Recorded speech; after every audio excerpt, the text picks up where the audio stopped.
বিনা প্রয়োজনে যদি কেউ কুকুর পালে প্রতিদিন তার আমলনামা থেকে 1 কেরাত নেকি কেটে দেওয়া হবে। 1 কেরাত, 1 কেরাত মানে হচ্ছে উহুদ পাহাড়ের সমান। আমি দেখেছি উহুদ পাহাড়, আপনারা যারা হজ করেছেন দেখেছেন।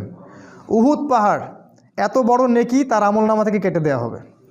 আবার কেউ যদি কোনো ভাইয়ের জানাজায় যায় তার আমলনামে 1 কেরাত নেকি লিখে দেওয়া হবে। মাটি দিলে আরও 1 কেরাত নেকি লিখে দেওয়া হয়।